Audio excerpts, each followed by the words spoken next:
Welcome back. We are approaching 9:45. You're watching Breakfast Television.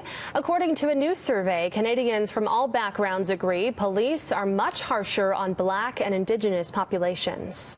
White Canadians 20 years ago were not as in tune with the presence of discrimination within policing as clearly this survey has demonstrated they are now.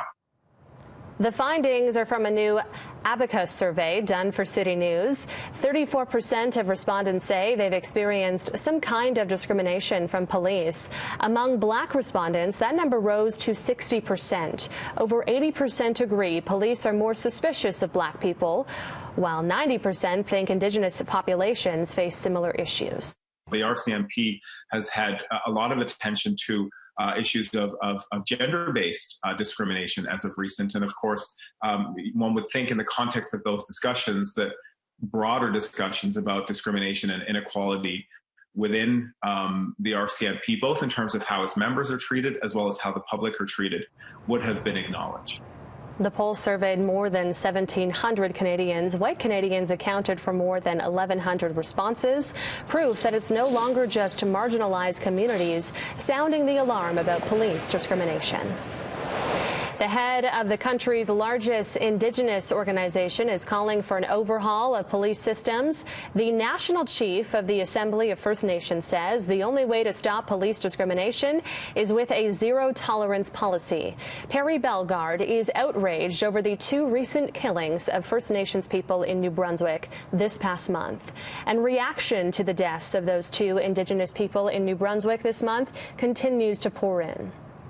There is incredible pain across this country about the systemic racism that continues to exist in policing. We need open and transparent investigations to provide answers to Canadians on individual cases.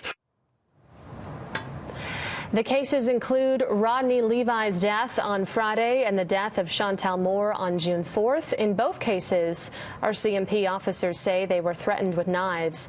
The Prime Minister says more details about what the government will do against systemic racism in policing is coming in the next few days. U.S. President Donald Trump has a warning for Washington State. Bring in the National Guard to break up Seattle protests, or he'll order the troops in. Seattle's big stuff. That's a major city.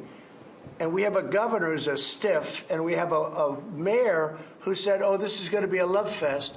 No, if they don't do the job, I'll do the job. I did not know. Hundreds of protesters have taken over several city blocks in the city's Capitol Hill district. Despite Trump's threats, Seattle City Council has unanimously voted to bar police from using tear gas on protesters. New Zealand is no longer free from the coronavirus after two women who flew from London to see a dying parent tested positive.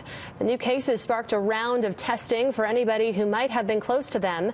The country's prime minister says it's critical new cases of COVID-19 are promptly found and isolated. The women are isolated and have delayed the funeral of their parent until they have recovered. Okay, it's 9:48 now on BT Vancouver. Lots more to come here on BT. Stay with us.